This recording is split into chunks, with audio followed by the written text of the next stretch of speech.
नमस्कार, सुप्रभातम। आप देख रहे हैं राष्ट्र प्रथम, मैं हूं जिगर। नजर करते हैं हेडलाइन पर।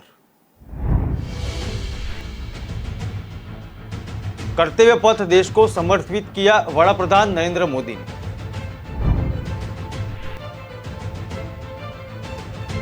पीएम ने सूरत में किया मेडिकल कैंप का उद्घाटन।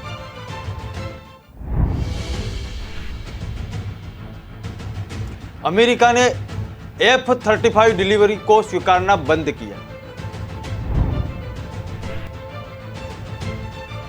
भारत जापान 2+2 मंत्रिय स्तरीय वार्ता शुरू।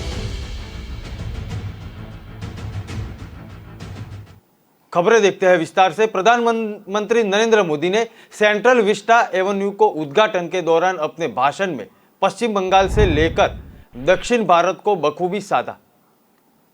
पीएम मोदी ने तमिल महाकवि सुब्रमण्यम भारती की कविता पाठ करने के बाद सिर्फ दक्षिण भारत को साधा, बल्कि इंडिया गेट पर नेताजी सुभाष चंद्र बोस की प्रतिमा का अनावरण करने के बाद अपने भाषण में सुभाष बाबू कहकर पश्चिम बंगाल में भी जमकर निवेश कर दिया।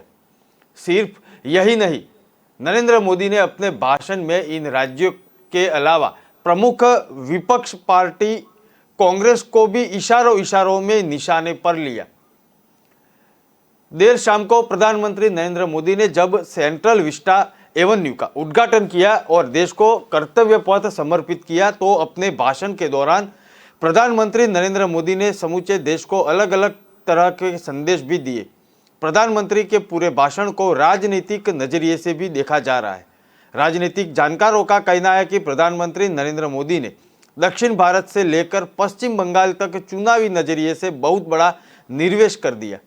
राजनीतिक जानकार कहते हैं कि प्रधानमंत्री नरेंद्र मोदी के भाषण में अगर आप एक एक वाक्य को डिकोड करेंगे तो उनका कितना सारगर्भित संदेश है वो समझ में आएगा।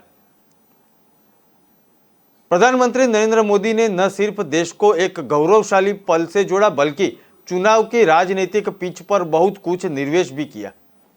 जिस तरीके से प्रधानमंत्री नरेंद्र मोदी नेताजी सुभाष चंद्र बोस को बार बार सुभाष बाबू कहकर संबोधित कर रहे थे, उससे पश्चिम बंगाल की जनता सीधे तौर पर मुखातिब हो रहे थे। हालांकि उनका कहना है कि सुभाष चंद्र बोस किसी एक विशेष राज्य के नहीं है, लेकिन बात जब चुनावी परिप्रेक्ष्य में आती है तो सुभाष चंद्र बोस के नाम का उद्बोधन पश्चिम बंगाल की राजनीति में सीधे तौर पर एंट्री करता है। प्रधानमंत्री ने सिर्फ पश्चिम बंगाल ही नहीं, बल्कि अपने भाषण में दक्षिण भारत के महान तमिल कवि भारतीयार सुब्रमण्यम भारती की कविता का जिक्र किया। इस दौरान उन्होंने भारतीयार की कविता के माध्यम से भारत की एकता, अखंडता और उनकी मजबूती की बात कही। राजनीतिक विश्लेषक और जानकारों का कहना है कि भारतीयार का जिक्र सामान्यतः राजनीतिक नहीं हो सकता है, लेकिन प्रधानमंत्री नरेंद्र मोदी ने जब कर्तव्य पथ के शुभारंभ के दौरान उनका जिक्र किया तो राजनीतिक जानकारों ने इसके मायने भी तलाशने शुरू कर दिए। साथियों, आजादी के 75 वर्ष पूरे होने पर देश ने अपने लिए पंच प्राणों का विजन रखा है। इन पंच प्राणों में विकास के बड़े लक्ष्यों का संकल्प है, कर्तव्यों की प्रेरणा है, इसमें गुलामी की मानसिकता के त्याग का आह्वान है, अपनी विरासत पर गर्व का बोध है।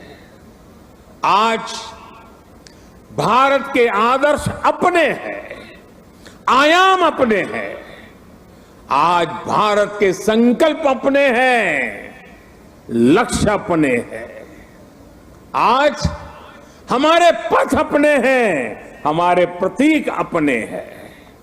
और साथियों, आज अगर राजपथ का अस्तित्व समाप्त होकर कर्तव्य पथ बना है, आज अगर जॉर्ज पंचम की मूर्ति के निशान को हटाकर नेताजी की मूर्ति लगी है, तो ये गुलामी की मानसिकता के परित्याग का पहला उदाहरण नहीं है। ये न शुरुआत है न अंत है। ये मन और मानस की आजादी का लक्ष्य हासिल करने तक निरंतर चलने वाली संकल्प यात्रा है। देश के प्रधानमंत्री जहां रहते आए हैं उस जगह का नाम रेसकोर्स रोड से बदलकर लोक कल्याण मार्ग हो चुका है। हमारे गणतंत्र दिवस समारोह में अब भारतीय वाद्य यंत्रों की भी गूंज सुनाई देती है। बीटिंग द रिट्रीट सेरेमनी में अब देशभक्ति से सरोबार गीतों को सुनकर हर भारतीय आनंद से भर जाता है। अभी हाल ही में भारतीय नौसेना ने भी गुलामी के निशान को उतारकर छत्रपति शिवाजी महाराज के प्रतीक को धारण कर लिया है। नेशनल वॉर मेमोरियल बनाकर देश ने समस्त देशवासियों की बरसों पुरानी इच्छा को भी पूरा किया है। साथियों, ये बदलाव केवल प्रतीकों तक ही सीमित नहीं है। ये बदलाव देश की नीतियों का भी हिस्सा बन चुका है। आज देश अंग्रेजों के जमाने से चले आ रहे सैकड़ों कानूनों को बदल चुका है। भारतीय बजट जो इतने दशकों से ब्रिटिश संसद के समय का अनुसरण कर रहा था, उसका समय और तारीख भी बदल गई है। राष्ट्रीय शिक्षा नीति के जरिए अब विदेशी भाषा की मजबूरी से भी देश के युवाओं को आजाद किया जा रहा है। यानी आज देश का विचार और देश का व्यवहार दोनों गुलामी की मानसिकता से मुक्त हो रहे हैं। ये मुक्ति हमें विकसित भारत के लक्ष्य तक लेकर के जाएगी। पीएम मोदी ने गुजरात के सूरत में मेडिकल कैंप का भी उद्घाटन कल किया था।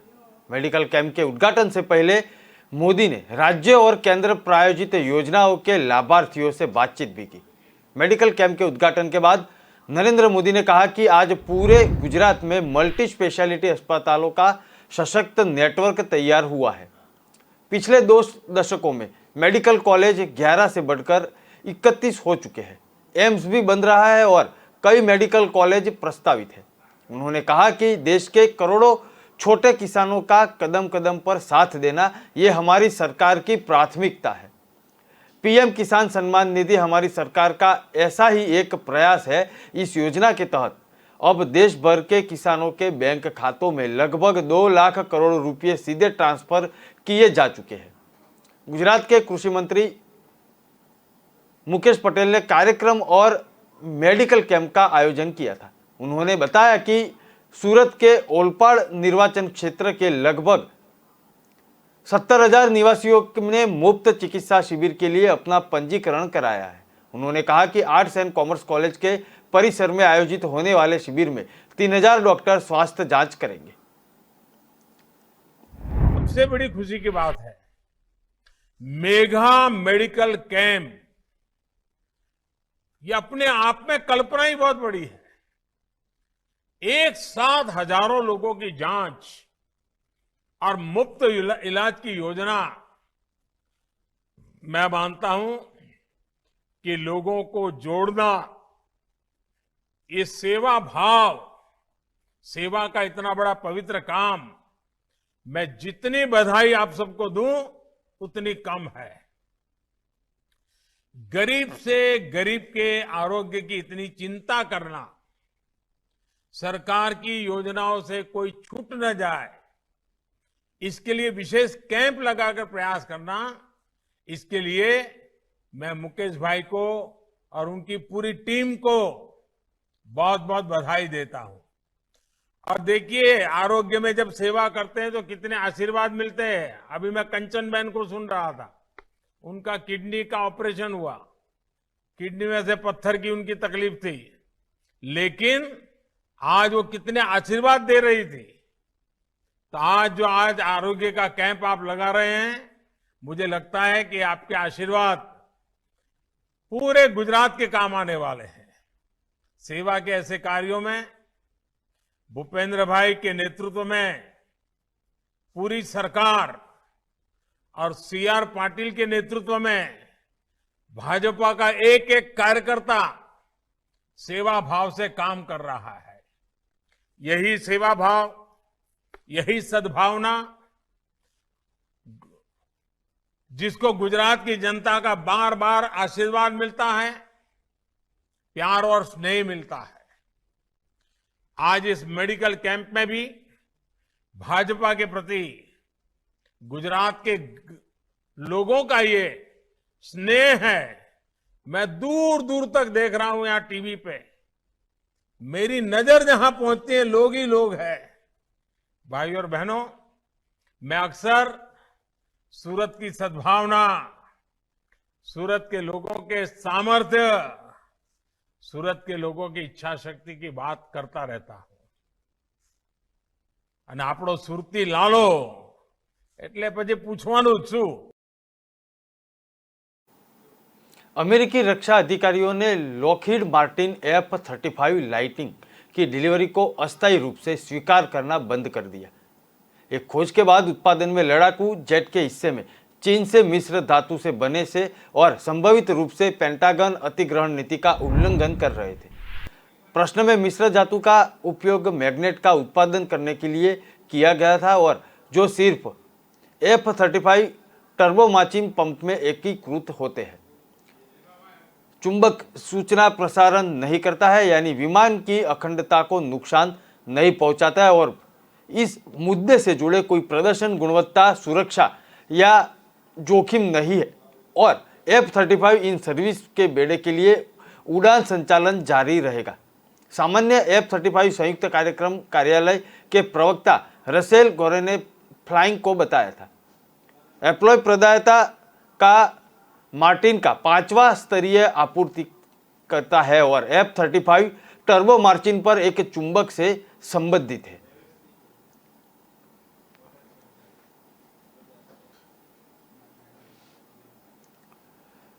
जापान में होने वाले दूसरी 2+2 मंत्रीय स्तरीय वार्ता के लिए रक्षा मंत्री राजनाथ सिंह ने अपने समकक्ष यासुका काजू हमजाद से मुलाकात की। सिंह ने कहा कि दोनों देशों के बीच विशेष द्विपक्षीय रणनीतिक व वैश्विक साझेदारी एक स्वतंत्र, मुक्त और कानून आधारित हिंद प्रशांत क्षेत्र के सुनिश्चित करने में महत्वपूर्ण भूमिका निभाती है। राजनाथ सिंह मंगोलिया अपना तथा जापान की 5 दिवसीय आखिरी पड़ाव में टोक्यो पहुंचे हैं। राजनाथ सिंह ने हमदा से मुलाकात के बाद ट्वीट करते हुए लिखा कि जापान के रक्षा मंत्री यासुकाजू हमदा के साथ द्विपक्षीय वार्ता में रक्षा सहयोग व क्षेत्रीय मामलों के विभिन्न पहलुओं की समीक्षा की जाएगी। इस साल दोनों देश अपने राजनीतिक संबंधों की 70वीं वर्षगांठ मना रहा है। उन्होंने कहा कि भारत और जापान एक विशेष सामरिक और वैश्विक साझेदारी का अनुकरण करते हैं।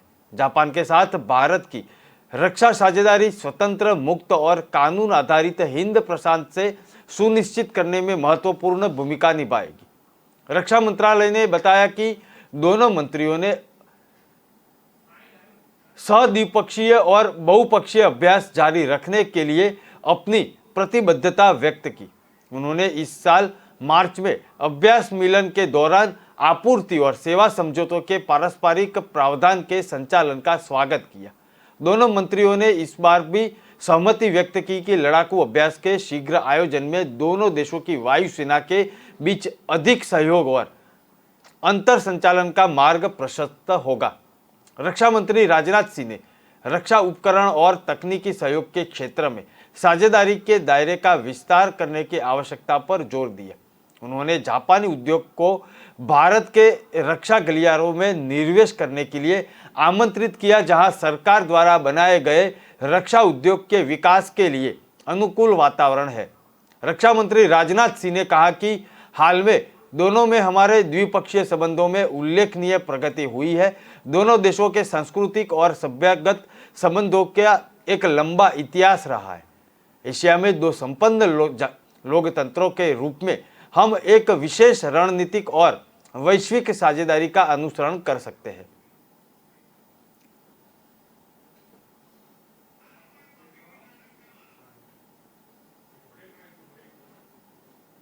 खबरें और भी है, ब्रेक के बाद फिर मिलेंगे।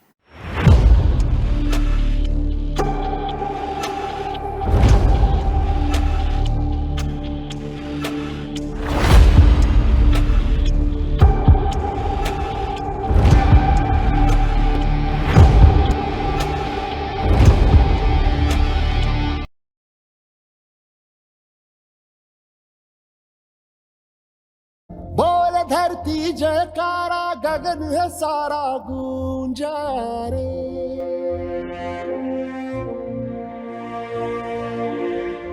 जग में लहराया न्यारा ध्वज है हमारा ऊंचा रे।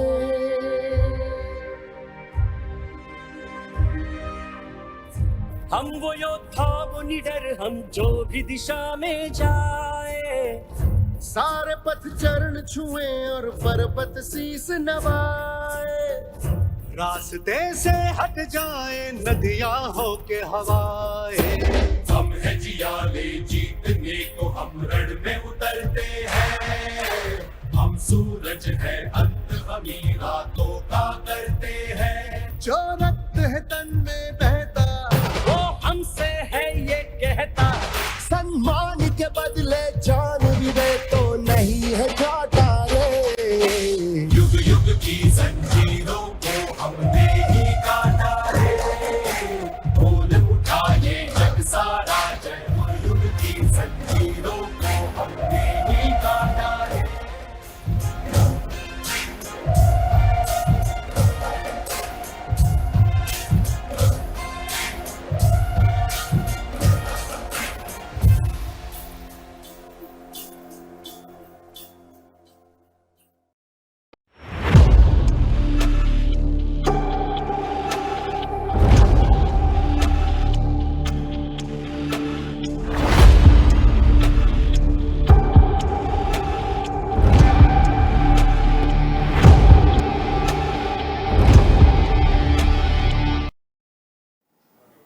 मुख्यमंत्री योगी आदित्यनाथ ने गोरखनाथ मंदिर के हिंदू सेवाश्रम में जनता दरबार लगाया। उन्होंने फरियादियों को सुना और प्रभावी कार्यवाही का भरोसा दिलाया। जनता दरबार में सर्वाधिक मामले पुलिस और राजस्व से जुड़े थे। गुरु गोरखनाथ के दर्शन पूजन के बाद मुख्यमंत्री हिंदू सेवाश्रम में आयोजित जनता दरबार में पहुंचे। यहाँ 150 के करीब फरियादियों की समस्याओं को सुनी, उचित कार्यवाही का आश्वासन दिया। यात्री निवास में इंतजार कर रहे थे। 700 के करीब फरियादियों के लिए कमिश्नर, डीएम, एसएसपी और अन्य अधिकारियों को निर्देशित किया कि वे उनकी समस्याओं सुने। यहाँ सर्वाधिक शिकायतें पुलिस और राजस्व से जुड़ी हुई थी। मुख्यमंत्री योगी आदित्यनाथ ने फिर एक बार दोहराया कि थाना और तहसील स्तर के मामलों का निस्तारण नहीं किया जाएगा। इसमें लापरवाही करने वाले अफसरों को चिन्हित करके उन्हें खिलाफ कार्यवाही की जाएगी। उन्होंने पुलिस व प्रशासन के आला अफसरों से कहा कि छोटे छोटे मामलों का निस्तारण यदि जिला, तहसील और थाना स्तर पर होता है तो लोग उनकी दूर से यहाँ जनता दरबार में नहीं आते। उन्होंने अधिकारियों को हिदायत दी थी कि जिला कार्यालयों, तहसीलों और थाने में आने वाली शिकायतों को गंभीरता से लेकर उनका गुणवत्तापूर्वक ढंग से त्वरित निस्तारण करें। जनता दरबार में कमिश्नर रवि कुमार, एनजी, डीएम कृष्ण गणेशन, एसएफसी गौरव ग्रोह सहित अन्य अधिकारी मौजूद रहे। जनता दरबार से पहले मुख्यमंत्री ने गौ सेवा की और हमेश की तरह अपने स्वान कालू और गुल्लू को भी दुलारा।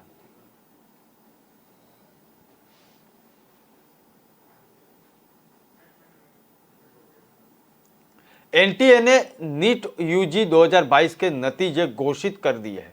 राजस्थान की तनिष्का को पहली रैंक मिली है। एग्जाम में राजस्थान की तनिष्का ने पहले और दिल्ली के वत्स आशीष बन्ना को दूसरी रैंक मिली है। तनिष्का ने एग्जाम में 720 में से 715 अंक हासिल किए हैं। दिल्ली के वत्स आशीष बन्ना को दूसरी रैंक, कर्नाटक के ऋषिकेश नागभूषण अंगुले को तीसरी, कर्नाटक की रुचा पवाशे को चौथी और तेलंगाना की एरोबेली सिद्धार्थ राव को 5वीं रैंक हासिल हुई है।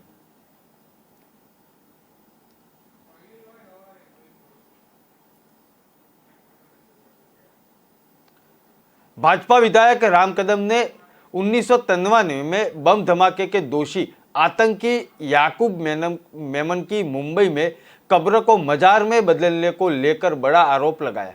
कदम ने कहा कि महाराष्ट्र में उद्धव ठाकरे जब सीएम थे उस दौरान याकूब की कब्र को मजार में बदल दिया गया। उन्होंने सवाल किया कि क्या यही मुंबई के प्रति प्रेम और देशभक्ति है। कदम ने इसे लेकर शरद पवार, राहुल गांधी व उद्धव ठाकरे से देश से माफी मांगने को कहा। याकूब को 7 साल पहले 2015 में नागपुर की जेल में फांसी दी गई थी। इस बीच मुंबई के बड़ा कब्रिस्तान में याकूब मेमन की मजार पर की गई लाइटिंग की व्यवस्था को हटा दिया गया। मुंबई के मरीन लाइसेंस रेलवे स्टेशन के सामने स्थित बड़े कब्रिस्तान में याकूब मेमन का शव दफनाया गया था। उसे बम धमाके का दोषी मानते हुए फांसी की सजा सुनाई गई थी। अब उसकी कब्र को मजार का रूप को लेकर बवाल मच गया है। भाजपा विधायक कदम ने इसे लेकिन महाविकास आघाड़ी के नेताओं पर निशान साधा है। मुंबई पुलिस मामले की जांच कर रही है और आखिर कब्र को मजार का रूप किसने दिया और वहां लाइटिंग के प्रबंध किसने किए। और कहा जा रहा है कि मार्च में शबे बारात के वक्त याकूब की कब्र पर रोशनी की गई थी। भाजपा का आरोप है कि उद्धव ठाकरे के सीएम रहते कब्रों को मजार में बदलने का काम हुआ है। अगुवाई में ये कब्र मजार बन गई, उसे मार्बल लगाया गया, चारों ओर से एलईडी लाइट लगाई गई, सिक्योरिटी रखी गई। हमारा दुश्मन मुल्क पाकिस्तान वो मुंबई में बमकांड कराए, याकूब मेमन उसका आरोपी है। उसकी कब्र जब मजार बन रही थी तो उद्धव ठाकरे खामोश क्यों थे? सतलुज यमुना लिंक नहर पर आम आदमी पार्टी मुखिया अरविंद केजरीवाल का बयान खूब चर्चा में है। इस नहर को लेकर पंजाब हरियाणा के बीच विवाद चल रहा है। केजरीवाल ने हरियाणा के हिसार में कहा कि दोनों राज्यों में पानी की कमी है, केंद्र इसका हल निकाले। स्पष्ट है कि एसवाईएल के मुद्दे पर आम आदमी पार्टी पंजाब और हरियाणा में फंस गई है। इसकी 2 वजह है। पहली, पंजाब में सरकार है तो पानी देने की बात नहीं, और दूसरी ओर हरियाणा में चुनाव लड़ना है तो पानी मांगना बंद नहीं कर सकते। इसलिए पूरा मुद्दा केंद्र को थमा दिया। दोनों राज्यों में चुनावी नुकसान न हो इसलिए नेता जरूर बयान देते हैं। हरियाणा में आप सांसद सुशील गुप्ता एसवाईएल नहर से पानी लाने के दावे कर रहे हैं। पंजाब में मंत्री कुलदीप धारीवाल कह रहे हैं कि पानी छोड़ो, एक बूंद को नहीं है यहाँ पे। केजरीवाल और सीएम भगवंत मान ने बयान के बाद क्या एसवाईएल नहर के मुद्दे पर पंजाब के साथ हाथ में कमान ले गई है? यह सवाल इसलिए क्योंकि अभी तक पंजाब इसका पुरजोश विरोध करता था। कैप्टन अमरिंदर सिंह की सरकार के वक्त इस नहर के खिलाफ Punjab termination of agreement act 2004 बनाकर सभी समझौते रद्द कर दिए थे। इससे पंजाब ने हरियाणा को पानी देने वाले समझौते को मानने का इनकार कर लिया था। इसके बाद अकाली सरकार बनी तो सभी जमीनें किसान को लौटा दी गई। एसवाईएल नहर भरी जा चुकी है, अब इस पर किसान खेती कर सकते हैं।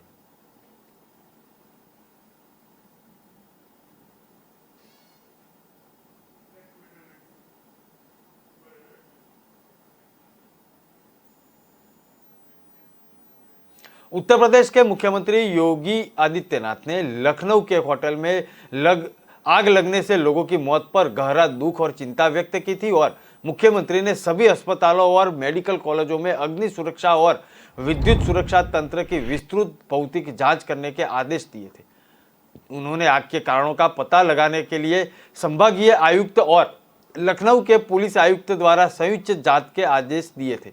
अग्निकांड में झुलसे घायल का हलचल जानने के लिए सीएम योगी ने सिविल अस्पताल का दौरा किया और संबंधित अधिकारियों को घायलों के उचित और मुफ्त इलाज के निर्देश दिए।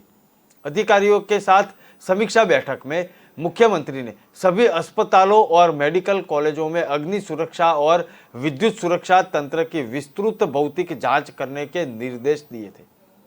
उन्होंने यह भी निर्देश दिया कि यह भी आवश्यक हो है और किसी की प्रकार की गड़बड़ी से बचने के लिए सिस्टम को अपडेट किया है।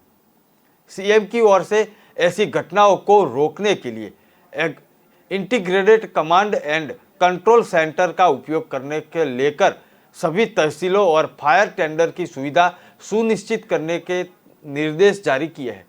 सभी स्थानों पर सावधानी बरतने और अग्नि सुरक्षा व्यवस्था की भौतिक समीक्षा करने के निर्देश भी दिए हैं।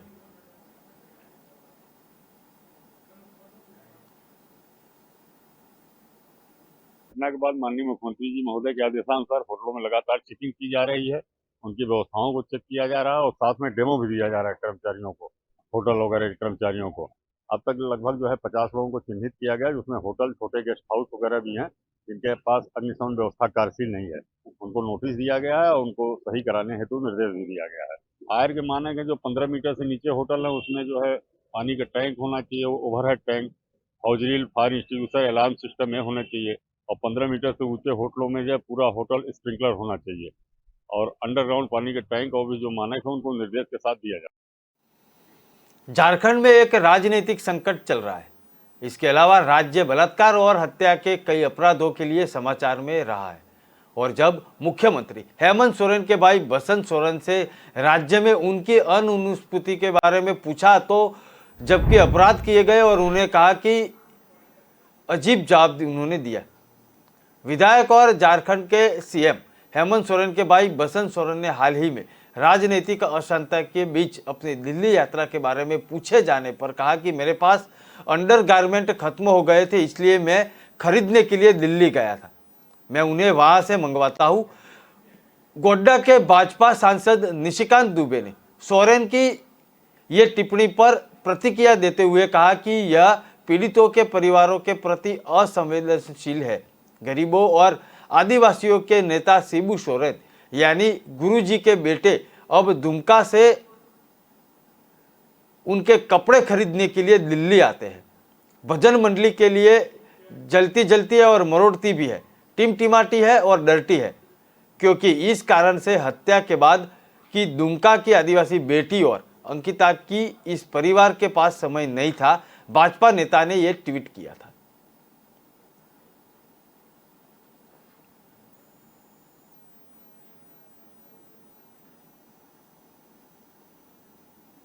हाँ गए थे एक्चुअली। हम पिछले ये भी बताए थे कि एक्चुअली मेरे अंडरगारमेंट्स कम हो गए थे, तो अंडरगारमेंट्स खरीदने में दिल्ली चला गया था। दिल्ली से लाते हैं?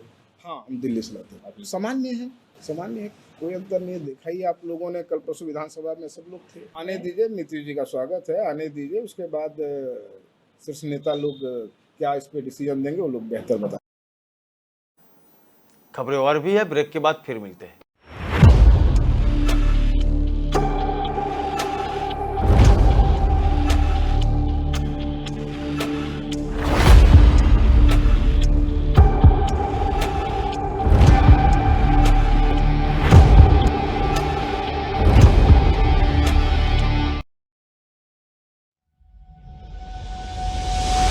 लहरों से डरकर नौका पार नहीं होती, कोशिश करने वालों की कभी हार नहीं होती।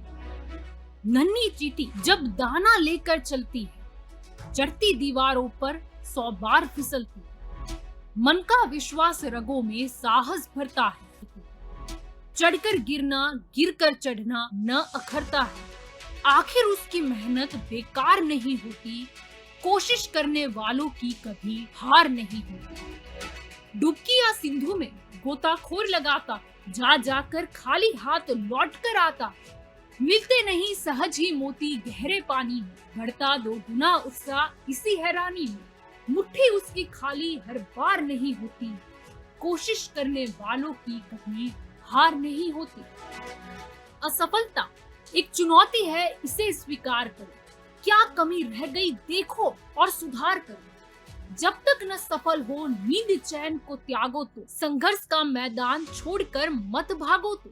कुछ किए बिना ही जय जयकार नहीं होती, कोशिश करने वालों की कभी हार नहीं होती। कुछ नया करना।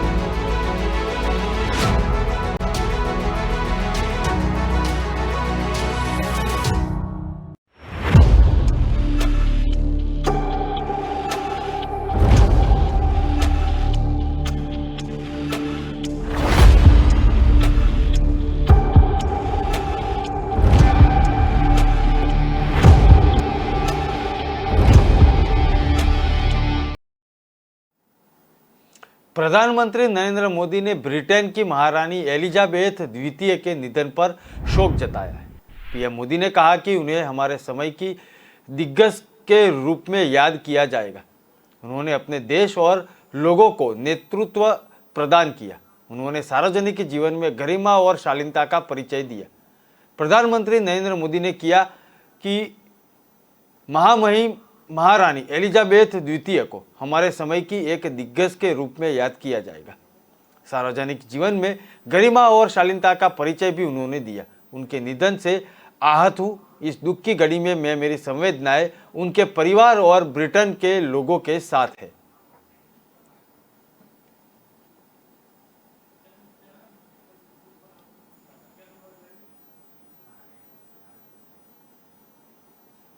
एशिया कप के सुपर 4 मुकाबले में अफगानिस्तान पर पाकिस्तान की जीत के बाद दर्शक स्टेडियम में ही भिड़ गए।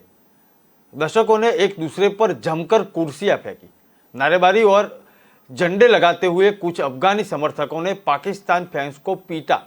अफगानिस्तान आखिरी ओवर तक सुपर 4 के मुकाबले में जीतना नजर आ रहा था। पाकिस्तान का आखिरी विकेट क्रीज पर मौजूद था और नसीम शाह स्ट्राइक पर थे। 6 गेंदों पर 12 रन चाहिए था। पूरे टूर्नामेंट में शानदार बॉलिंग कर रहे फजला फारूकी के हाथ में गेंद थी। लग रहा था कि पाकिस्तान की हार तय है, लेकिन फारूकी ने लगातार 2 गेंदें फुल टॉस फेंकी और नसीम ने दोनों गेंदों पर सिक्सर लगाए। पाकिस्तान को जीत दिला दी और इसके बाद स्टेडियम में मारपीट शुरू हो चुकी थी। मैच के दौरान पाकिस्तानी बैटर आसिफ और अफगानी बॉलर फरीद के बीच भी तीखी नोकझोंक हुई थी। 19वां ओवर फेंकने के बाद फरीद की चौथी गेंद पर आसिफ ने 6 जड़ दी थी।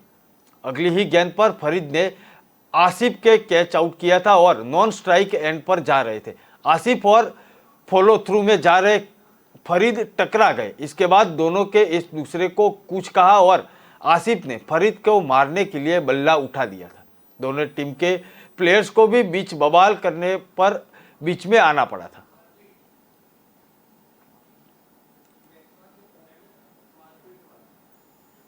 पटना के फुलवारी शरीफ के सामने आए पीएफआई कनेक्शन को लेकर एनआईए ने गुरुवार को बिहार में छापेमारी शुरू कर दी। नेशनल इन्वेस्टिगेशन एजेंसी की 9 जिलों में 13 ठिकानों पर छापेमारी चल रही है। इसमें पटना के फुलवारी शरीफ के अलावा वैशाली, मधुबनी, छपरा, अररिया, औरंगाबाद, किशनगंज, नालंदा और जहानाबाद शामिल है। जोकीहाट में एसडीपीआई के प्रदेश महासचिव एहसान परवेज के घर पर एनआईए पहुंची। छपरा के जलानपुर के माधवपुर पंचायत के रुदलुपुर गांव निवासी सरकारी शिक्षक परवेज आलम के घर पर एनआईए की टीम ने छापा मारा। साथ में भारी संख्या में पुलिस बल तैनात किया गया था। वहां पिछले 1 घंटे से घर में पूछताछ भी चल रही है। फुलवारी थाना में दर्ज एफआईआर में परवेज का नाम सामने आया था और उन समय एनआईए ने बताया था कि आरोपी पीएफआई का एक्टिव मेंबर है। परवेज आलम को जलालपुर थाने में लाया जाया है।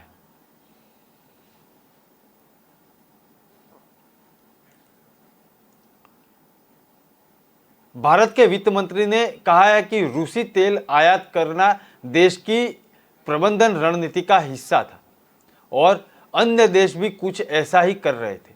पश्चिमी दबाव में बावजूद भारत ने यूक्रेन पर फरवरी में रूस के आक्रमण की निंदा नहीं की थी, बल्कि संकट के कूटनीतिक समाधान और हिंसा को समाप्त करने का आह्वान दिया था। रूस दशकों से रक्षा हार्डवेयर का भारत का सबसे बड़ा विदेशी आपूर्तिकर्ता रहा है। वित्त मंत्री निर्मला सीतारमण ने कहा कि रूस से भारत का कच्चा तेल फरवरी से अब तक का सभी स्रोतों के आयात के 12% से 13% के बीच उछल गया था, जो इनमें लगभग 2% था। भारत दुनिया का तीसरा सबसे बड़ा उपभोक्ता है और कच्चे तेल का आयात तक है। और निर्मला सीतारमण ने कहा कि प्रधानमंत्री नरेंद्र मोदी विभिन्न देशों के साथ व्यापार और उन संबंधों को संतुलित करने के लिए श्रेय के पात्र है। मैं विश्व स्तर पर यह सुनिश्चित करने के लिए प्रधानमंत्री की राजनीति का श्रेय देता हूं। हम सभी देश के साथ संबंध बनाए रखा, लेकिन फिर भी रूसी ईंधन प्राप्त करने में कामयाब रहे, जो कि आज जापान कर रहा है, जो कि कुछ अन्य देश कर रहे हैं। और सीतारमण ने नई दिल्ली में एक कार्यक्रम में ये बात कही। भारत सरकार के मंत्रियों ने बार बार कहा है कि नियंत्रण में रखने के लिए देश को रूस से ऊर्जा खरीदने रहने की जरूरत है। सीतारमण ने कहा कि भारत का मुस्ताफिती प्रबंधन इतनी सारी गतिविधियों का एक अभ्यास था, जिनमें से अधिकांश मौद्रिक नीतियों के दायरे से बाहर है। जुलाई में भारतीय खुदरा कीमतें एक साल पहले की तुलना में 6.71% अधिक थी। हालांकि वार्षिक मुद्रास्फीति अब तक 3 महीने के लिए गिर गई है।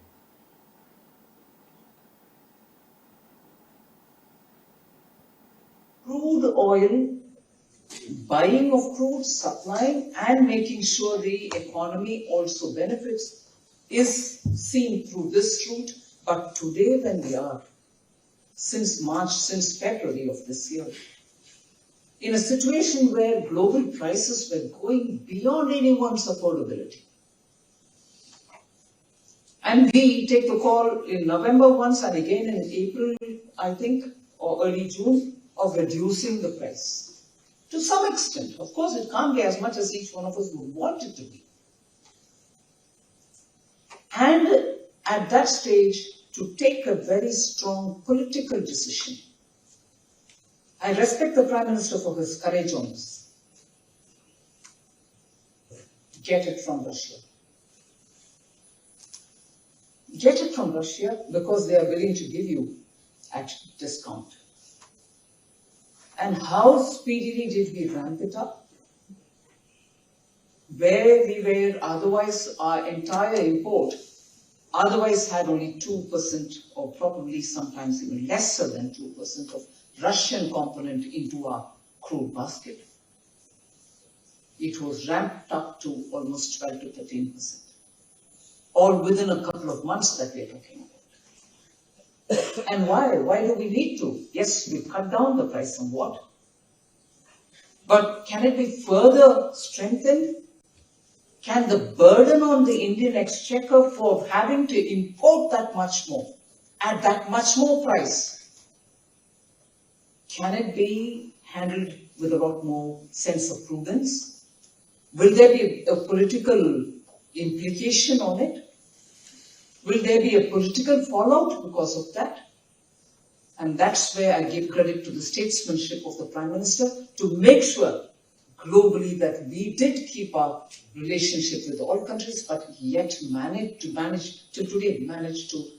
get the Russian fuel, which is what Japan is doing today, which is what probably Italy and some other countries are doing. So sanctions, wherever they are sanctions, but countries are finding their own way to get that very Russian fuel, Russian gas. That also is a part of the inflation. Delhi के मुख्यमंत्री और आम आदमी party के राष्ट्रीय संयोजक अरविंद केजरीवाल ने आदमपुर में तिरंगा यात्रा का नेतृत्व किया। इसके बाद एक रैली को संबोधित उन्होंने किया। आदमपुर के क्रांति चौक में तिरंगा यात्रा शुरू हो चुकी थी। हरियाणा विधानसभा से विधायक के रूप में कुलदीप बिश्नोई के इस्तीफे के बाद आदमपुर विधानसभा सीट पर उपचुनाव के मद्देनजर दिल्ली के मुख्यमंत्री का हिसार दौरा काफी महत्व रखता है। बिश्नोई कांग्रेस छोड़कर भाजपा में शामिल हो चुके हैं। आदमपुर सीट बिश्नोई का गढ़ मानी जाती है। इसके अलावा हरियाणा में पंचायत चुनाव भी होने हैं। केजरीवाल ने अपनी पार्टी का मेक इंडिया नंबर 1 अभियान भी लॉन्च किया। हिसार पहुंचे दिल्ली के सीएम अरविंद केजरीवाल और पंजाब के सीएम भगवंत मान को किसानों का विरोध सहना पड़ा। किसानों ने केजरीवाल गो बैक केजरीवाल के नारे लगाए। भगवंत मान मुर्दाबाद के भी नारे लगाए। प्रदर्शनकारियों ने कहा कि अरविंद केजरीवाल प्रदूषण फैलाने के लिए किसानों को जिम्मेदार ठहराने के बयान के लिए माफी मांगे। इसके अलावा अपना स्टैंड साफ करे। किसान संगठनों ने दिल्ली व पंजाब के सीएम को काले झंडे दिखाने का ऐलान किया था। किसान इन दोनों सीएम के एसवाईएल के मुद्दे पर उनका स्टैंड जानना चाहते थे। साथ ही में किसान को पराली के धुएं से प्रदूषण फैलाने के लिए जिम्मेदार ठहराने के बयान पर माफी मांगने की बात कर रहे थे। इस ऐलान के बाद किसान संगठनों ने अरविंद केजरीवाल के सहयोगी से बात के लिए पीडब्ल्यू रेस्ट हाउस बुलाया गया। करीब 5 बजे किसानों का प्रतिनिधि मंडल रेस्ट हाउस पहुंचा। इस दौरान किसान नेता शमशेर नंदर और कुलदीप खड़क सहित अनेक नेताओं शामिल हुए थे और किसानों ने केजरीवाल मुर्दाबाद और भगवंत मान मुर्दाबाद के नारे भी लगाए थे।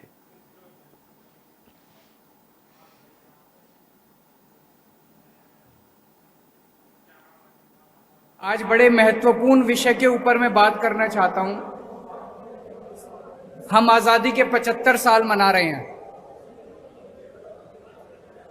देश बड़े हर्षोल्लास के साथ 75 साल मना रहा है, लेकिन सभी के मन में एक प्रश्न है। 75 साल हो गए। 75 साल किसी भी देश के लिए कोई बहुत ज्यादा नहीं होते, पर 75 साल किसी भी देश के लिए कम भी नहीं होते। 130 करोड़ भारतीयों के मन में प्रश्न है कि इन 75 सालों में कई देश हमसे आगे निकल गए, भारत पीछे क्यों रह गया? भारत आज दुनिया का नंबर 1 देश क्यों नहीं है? भारत अमीर देश क्यों नहीं है? भारत की बहुत बड़ी संख्या आज भी गरीब क्यों है? भारत के अंदर अभी भी हर बच्चे को अच्छी शिक्षा क्यों नहीं मिलती है? हमारे में किस चीज की कमी है? भारत के लोग दुनिया के सबसे इंटेलिजेंट लोग हैं। भगवान ने जब पृथ्वी की रचना की और इंसान बनाया, सबसे इंटेलिजेंट लोग भारत में भगवान ने पैदा किए। हमारे लोग जब दुनिया भर में जाते हैं, अमेरिका ले लो, लंदन ले लो, फ्रांस ले लो, दुनिया की कोई मल्टीनेशनल कंपनी उठा के देख लो, ऊपर आपको एक इंडियन बैठा मिलेगा नंबर 1 या नंबर 2 पोजीशन पे। हमारे देश के लोग इतने इंटेलिजेंट हैं, इतने हार्ड वर्किंग हैं, फिर हमारा देश पीछे क्यों रह गया? भगवान ने जब पृथ्वी बनाई, भारत को सब कुछ दिया। भगवान ने सबसे खूबसूरत जगह भगवान ने भारत को बनाया। भारत में नदियां हैं, पहाड़ हैं, मिनरल्स हैं, जड़ी बूटियां हैं, सारी फसलें हैं, समुद्र है, कोई कमी नहीं छोड़ी भगवान ने। फिर भारत पीछे क्यों रह गया? आज ये प्रश्न सब लोगों के मन में है कि भारत पीछे। जो देश हमारे बाद आजाद हुए, सिंगापुर हमारे 15 साल बाद आजाद हुआ।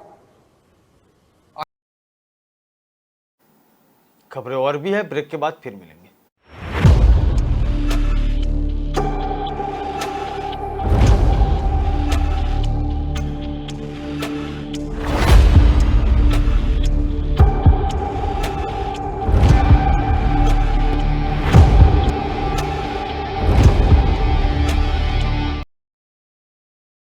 बोल धरती जयकारा, गगन है सारा गूंजा रे।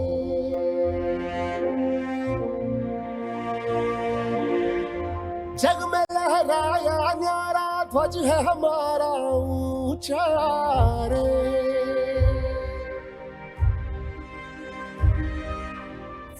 हम वो योद्धा वो निडर, हम जो भी दिशा में जाए सारे पथ चरण छुए और पर्वत शीस नवाए। रास्ते से हट जाए नदियां हो के हवाए। हम है जियाले जीतने को हम रण में उतरते हैं। हम सूरज है अंत हमी रातों का करते हैं। जो रक्त है तन में बहता वो हमसे है ये कहता। सम्मान के बदले जान भी दे तो नहीं है घाटा रे।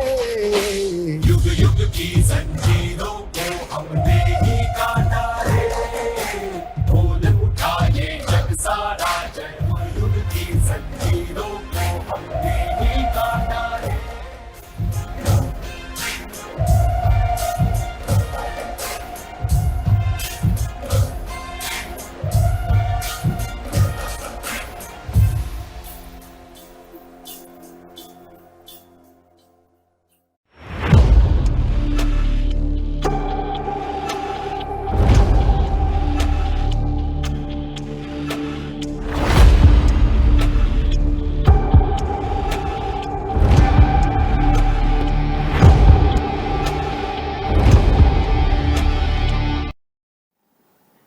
भारत ने ओडिशा तट के पास quick action surface to air missile का छठा परीक्षण किया।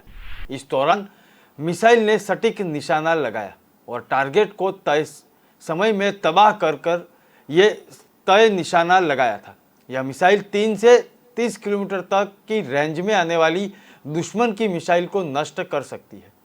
सेना के लिए रिसर्च करने वाली संस्था डिफेंस रिसर्च एवं डेवलपमेंट ऑर्गेनाइजेशन DRDO और भारतीय सेना ने QRSM मिसाइल का परीक्षण ओडिशा के चांदीपुर रेंज में स्थित इंटीग्रेटेड टेस्टिंग रेंज में ये टेस्टिंग किया था। मिसाइल के अलावा विमानों, हेलीकॉप्टरों और ड्रोन्स को भी तबाह कर सकते थे। इसमें दुश्मन के रडार को फेल करने की क्षमता है। टेस्ट के दौरान कई तरह के हालात पैदा किए गए।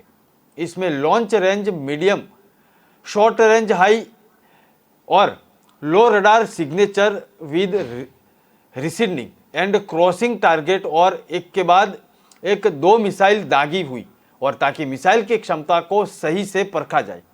यही नहीं, परीक्षण को दिन रात दोनों परिस्थितियों में किया गया है। इस दौरान यह मिसाइल घातक, तेज और सटीक साबित हुई। टेस्ट के दौरान मिसाइल ने सभी टारगेट्स को मार गिराया, एक्यूरेसी के साथ टारगेट पर हमला किया। इस दौरान मिसाइल के वॉरहेड चेन की भी जांच की गई। साथ ही में टेलीमेट्री, रडार और इलेक्ट्रो ऑप्टिकल ट्रैकिंग सिस्टम की भी जांच की गई। मिसाइल के सभी सिस्टम अच्छे से काम कर रहे थे। टेस्ट के दौरान DRDO और भारतीय सेना के वरिष्ठ अधिकारी मौजूद रहे। मिसाइल में स्वदेशी radio frequency, mobile lawn electronic optical tracking system, fully automatic command और कंट्रोल सिस्टम, सर्विलांस और मल्टी फंक्शन रडार मौजूद है।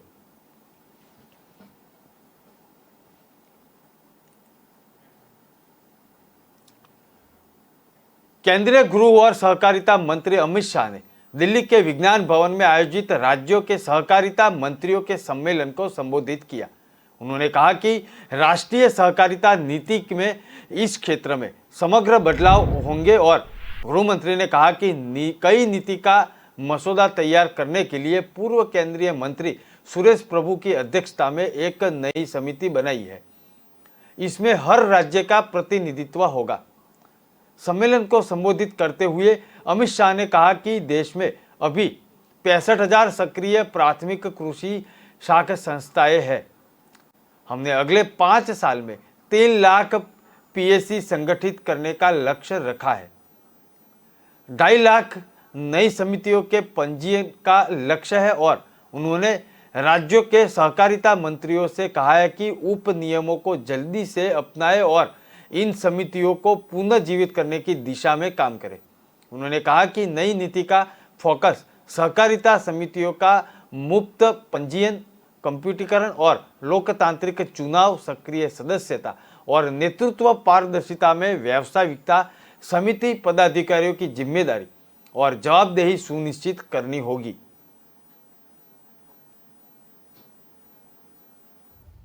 जब आज हम यहाँ पर सहकारिता के लिए आने वाले एक दशक के लिए विचार करने के लिए बैठे हैं, तब हमने नीतिगत एक वाक्यता को लाना होगा। हर राज्य की सहकारिता विभाग एक ही मार्ग पर चले, एक ही विषय को लेकर चले, और हमारे थ्रस्ट एरिया चाहे अलग अलग हो, परंतु आगे जाने का रास्ता एक हो, आंदोलन पूरे देश में समान तरीके से चले, वो बहुत जरूरी है। अगर हम ऐसा नहीं करते हैं तो आज के सहकारिता क्षेत्र के हम विहंगावलोकन करते हैं पूरे देश का, तो भौगोलिक क्षेत्र की दृष्टि से 3 हिस्सों में हमारा देश बंट गया है। एक कुछ डेवलप राज्य है, वो ज्यादातर पश्चिम और दक्षिण में है। डेवलपिंग राज्य है जो मध्य और उत्तर में है, और अंडर डेवलप राज्य है जो पूर्व और पूर्वोत्तर में है। तो एक प्रकार से समान रूप से सहकारिता आंदोलन की सिद्धियां देश भर में नहीं है। हमारा ये प्रयास होना चाहिए कि देश के हर राज्य के अंदर सहकारिता आंदोलन एक समान रूप से आए। जहां पर अभी गतिविधियां बंद पड़ गई है या मंद है, वहां उसको हमने आगे लाने का प्रयास करना चाहिए। मित्रों, लगभग ये अगर हमें करना है तो एक नई सहकारी नीति की आवश्यकता पड़ेगी। जो सहकारी नीति पूरे देश के हर राज्य का और केंद्र शासित प्रदेश का, बड़े राज्य और नॉर्थ ईस्ट जैसे छोटे राज्य, केंद्र शासित प्रदेशों का भी एक समान रूप से विचार कर सम विकास सहकारिता क्षेत्र का पूरे देश में हो, इसलिए काम करें और नए क्षेत्रों को भी तराशें। जम्मू कश्मीर को इंसाफ दिलाने की लड़ाई कई सालों से कई हुकूमतों के साथ चल रही है। आज की हुकूमत के साथ भी यह जारी है। इस लड़ाई में जम्मू कश्मीर के हर जिला के शहर गांव को लोग उनके साथ है। यह बात कांग्रेस से अलग हुए पूर्व मुख्यमंत्री गुलाम नबी आज़ाद ने उधमपुर के जखैनी चौक में कही। वह डोडा जाते समय कुछ देर के लिए जखैनी में रुके, जहां पर उनके समर्थकों ने बड़ी संख्या में पहुंचकर उनका जोरदार स्वागत किया। इस अवसर पर आजाद ने कहा कि उम्र भर साथ रहने वाले और अब उनके साथ जुड़ने वाले साथियों का स्वागत किया। उन्होंने कांग्रेस छोड़कर शामिल हुए खजुरिया दंपति पर चुटकी लेते हुए कहा कि एक साथी को शायद यह पता नहीं था वह अलग पार्टी बना रहे हैं, मगर अब वापिस आए और इस दंपति का स्वागत है जो किसी पार्टी से नहीं जुड़े थे, और अब उनके जुड़ने वालों का भी स्वागत है। आजाद ने कहा कि वह जम्मू कश्मीर में मुख्यमंत्री रहने के साथ देश और राज्य में कई महत्वपूर्ण पदों पर रहे हैं, मगर इतना जोश आज तक लोगों में पहले कभी नहीं देखा। कभी कभी वह सोचते हैं कि अगर इस जोश को पहले अंदाज होता और यदि लोगों के दिल की धड़कनों को पहले समझ जाते तो काफी पहले ही लोगों को साथ हो जाते। उन्होंने कहा कि जम्मू कश्मीर के सभी जिलों में देहात व शहरों से हर वर्ग और समुदाय के लोग इंसाफ दिलाने की इस लड़ाई में उनका साथ है। इंसाफ की यह लड़ाई कई सालों से और कई हुकूमतों से चल रही थी, आज ही हुकूमत के साथ जारी है। क्या हुआ यह उनके कई ज्यादा बेहतर यहाँ के लोग जानते हैं। आजाद ने कहा कि 2008 में साथियों के समर्थन वापस लिए जाने की वजह से जनता की सेवा करने का उनका मंसूबा अधूरा रह चुका था। पूरा विश्वास है कि लोगों के सहयोग से अब पूरा कर पाएंगे, क्योंकि जो काम अधूरा छोड़े से उसको पूरा करने के लिए उन्होंने ज्यादा जोश लोगों में है।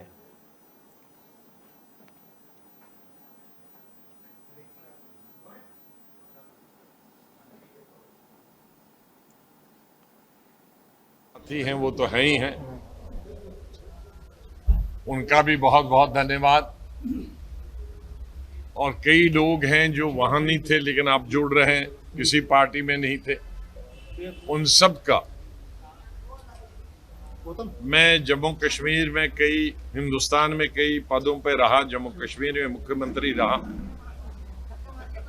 लेकिन इतना लोगों में जोश मैंने कभी नहीं देखा।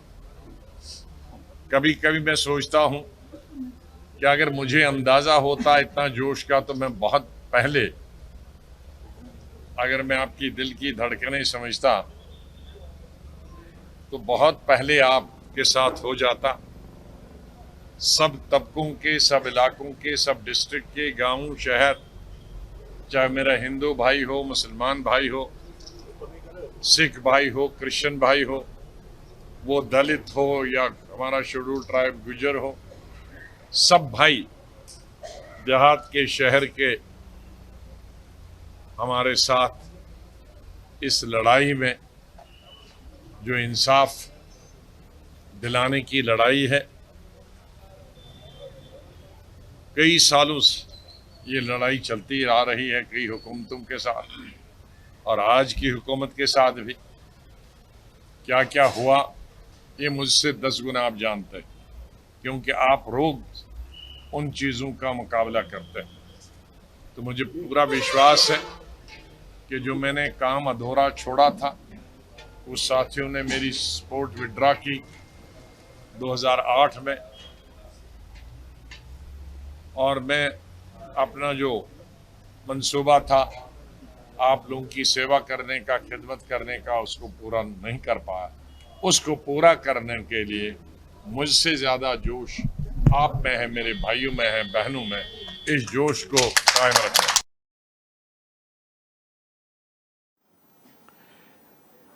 एक समाचार, एक खबर हमारे पास आ रही है नॉर्थ कोरिया से। नॉर्थ कोरिया का बड़ा ऐलान, नॉर्थ कोरिया ने एक ऐलान किया है, वो खबर आज सबसे बड़ी है। हमारी टीवी स्क्रीन पर आप देख रहे हैं नॉर्थ कोरिया का बड़ा ऐलान। घोषित किया परमाणु हथियार वाला देश।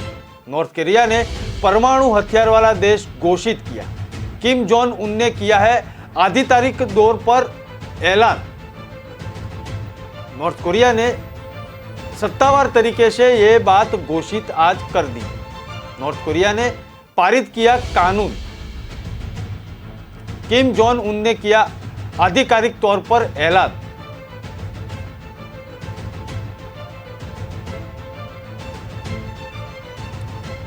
नॉर्थ कोरिया का बड़ा ऐलान सामने आ रहा है। एक बड़ी खबर हमारे सामने आ रही है। घोषित किया परमाणु हथियार वाला देश नॉर्थ कोरिया को। किम जोंग उन ने किया आधिकारिक तौर पर यह ऐलान। सुबह की सबसे बड़ी खबर आज यह है, नॉर्थ कोरिया परमाणु हथियार वाला देश बन चुका है।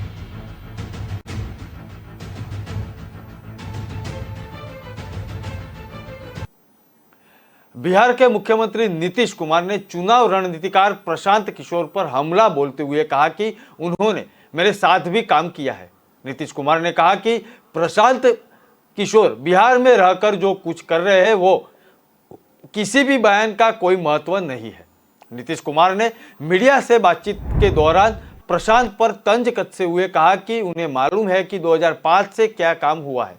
नीतीश ने हमला जारी रखते हुए कहा कि इन लोगों का काम सिर्फ पब्लिसिटी करना है और बयानबाजी करना है। उन्होंने कहा कि वह इन सब कामों को करने में एक्सपर्ट है, इसलिए इस तरह की बयानबाजी करते रहते हैं। और नीतीश कुमार ने प्रशांत किशोर के जरिए बीजेपी पर निशान साधा। उन्होंने कहा कि जिस प्रकार से उन्होंने बयान दिया है, इससे साबित होता है कि उनका मन बीजेपी के साथ रहने का मन हो चुका है और बीजेपी को भीतर से मदद मिल रही है।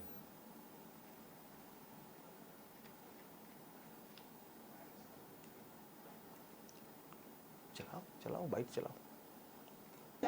वो आदमी तो मेरे साथ आया ना, लेकिन बाद में हम सुझाव दिए कि ये सब काम वो सब छोड़िए, नहीं माने। दूसरा देश भर में कितना पार्टी का काम करते रहे, तो उसका वो धंधा है। अब बिहार में वो अपना जो करना चाहिए करे ना भाई, उसे क्या मतलब, उसके स्टेटमेंट का कोई अर्थ नहीं। एक बात जान लीजिए, आप उसके बोल रहे हैं उनके बारे में, तो उनको पता है, कुछ एबीसी मालूम है 2005 से क्या काम हुआ है। तो हाँ, ये लोग को मालूम है अपना पब्लिसिटी लेने का, स्टेटमेंट देने का और कहने का, ये सब का एक्सपर्ट है, वही सब अंड बोलते रहता है।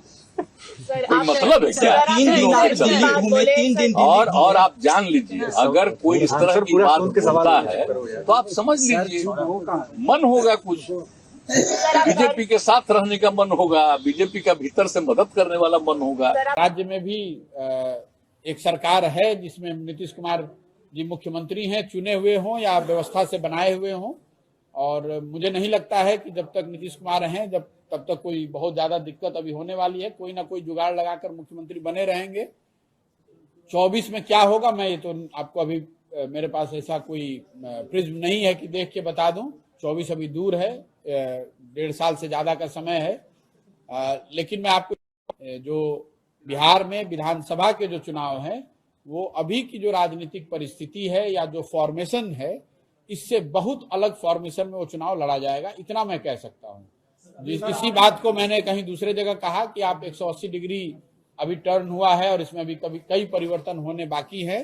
तो 2025 में जो चुनाव है वो एनडीए एक साइड और 7 दलों का महागठबंधन एक साइड और कोई तीसरा कोई चौथा दल, अब वो क्या होगा ये बताना अभी मुश्किल है। लेकिन अभी की जो अभी फॉर्मेशन है इसमें तो वो नहीं होगा, इतना तो मैं बहुत दावे के साथ कह सकता हूँ। आप देख ही रहे, ये कोई मेरा आकलन नहीं है। पिछले 10 साल में नीतीश जी का ये 6वां प्रयास है सरकार का।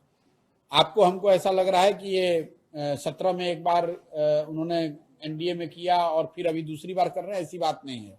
अगर आप देखेंगे 2012 से जब से नई भाजपा या भाजपा अंडर मोदी का जो प्रादुर्भाव हुआ है उसके बाद से बिहार में जो राजनीतिक अस्थिरता का दौर शुरू हुआ है, तो 2012 से 2022 में 10 साल में सरकार का 6वां प्रयास है। आपको याद होगा 12 तक एनडीए की सरकार थी, उससे नीतीश जी अलग हुए, फिर वो उन्होंने माइनॉरिटी की सरकार चलाई, फिर 14 में चुनाव हार गए तो मांझी जी को फिर बनाया, फिर 6-8 महीने के बाद मांझी जी को हटाकर फिर बने तो वो तीसरा फॉर्मेशन हुआ, खुद से बने, फिर महागठबंधन के साथ सरकार चुने तो वो चौथा प्रयास हुआ, फिर वापस एनडीए में चले गए तो 5वां हुआ, फिर अभी वापस महागठबंधन में चले गए। तो ये 10 साल में सरकार का 6वां फॉर्मेशन है। आप लोग ये चाहते हैं कि 25 में क्या होगा, अरे 25 में अभी 3-4 साल बाकी है। जब भी कोई फॉर्मेशन बनता है तो आप यही पूछते हैं कि इसका भविष्य क्या है। आप देखिए अभी 1 साल 2 साल में ये फॉर्मेशन कितने दिन तक रहेगा, कितने दिन तक चल पाएगा, इस पर कोई दावा नहीं। हाँ, ये जरूर दावा है कि भाई नीतीश कुमार हैं तो किसी न किसी फॉर्मेशन में वहां बने रहेंगे। अभी तक का तो अनुभव यही बताता है, पिछले 10 साल में चाहे फॉर्मेशन कुछ भी हो, नीतीश कुमार मुख्यमंत्री बने रहे। विस्तार से खबरें पढ़ने के लिए आप हमारे वेबसाइट का भी प्रयोग कर सकते हैं। हमारे वेब का पता है www.kalamkartavya.com। हमारी कलम ही हमारा कर्तव्य है। यह उद्देश्य के साथ खबरों को आप राष्ट्र प्रथम के साथ देखते रहिए। नमस्कार।